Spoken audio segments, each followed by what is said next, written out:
బంగాళాఖాతంలో ఏర్పడ్డ అల్పపీడనం మరికొన్ని గంటల్లో వాయుగుండంగా మారనుంది. అల్పపీడన ప్రభావంతో ఏపీ, తెలంగాణలో వర్షాలు కురుస్తాయని వాతావరణ కేంద్రం ప్రకటించింది. వాయుగుండం ఈశాన్య దిశగా పయనిస్తుందని అంచనా వేస్తున్నారు. ఇది తుపానుగా బలపడి ఈ నెల 25న రాత్రి ఒడిషా, పశ్చిమ బెంగాల్ మధ్య తీరం దాటనుందని అధికారులు భావిస్తున్నారు.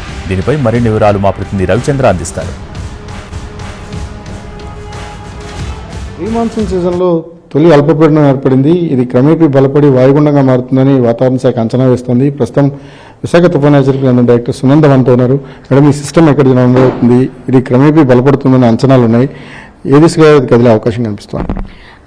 ఈరోజు అల్పపీడనము నైరుతి బంగాళాఖాతాన్ని ఆనుకున్నటువంటి పశ్చిమ మధ్య బంగాళాఖాతంలో కేంద్రీకృతమై ఉంది. రానున్న 2 రోజుల్లో మరింత బలపడి ఈశాన్య దిశగా కదులుతూ మధ్య బంగాళాఖాతంలో వాయుగుండంగా మారే అవకాశం ఉంది. ఈ క్రమంలో అంటే ఇది కోస్ట్, మన ఆంధ్ర కోస్ట్కి ఈశాన్య దిశగా కదులుతుంది. అంటే అవే మన కోస్ట్కి దూరంగా వెళ్తున్న క్రమంలో మన ఆంధ్ర రాష్ట్రం మీద దీని యొక్క ప్రభావం అనేది కొద్దిగా తక్కువగా ఉంది.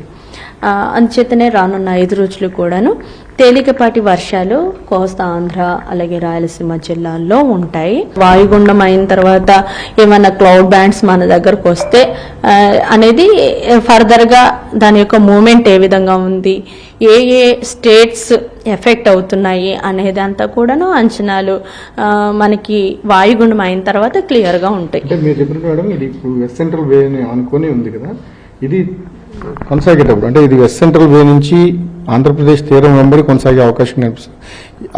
ఆ పరిస్థితులు ఉంటాయా? ఎక్కడ వరకు దీని కదలికలు ఉండే అవకాశం ఉంది? అంటే ప్రస్తుతం మన సమాచార ప్రకారం ఇది ఈశాన్య దిశగా, అంటే ఈశాన్యం అంటే ఈ డైరెక్షన్లో మూవ్ అవడానికి అవకాశాలు ఉన్నాయి. ఈశాన్య దిశగా కదులుతుంది కనుక మధ్య బంగాళాఖాతంలోనికి వస్తుంది. మధ్య బంగాళాఖాతంలోనే దాని యొక్క విస్తీర్ణం అంతా కూడా ఉంటుంది. ఎక్కువ క్లౌడ్ బ్యాండ్స్ కానీ సముద్రము రఫ్గా ఉండడం అవన్నీ కూడాను ఆ పరిసర ప్రాంతాల్లో కేంద్రీకృతమై ఉంటుంది. మనకి కొంచెం ఇది చాలా దూరంలో ఉంది. నియర్ అబౌట్ 500 కిలోమీటర్స్ అయినా దూరంలోనే ఉన్నట్టు.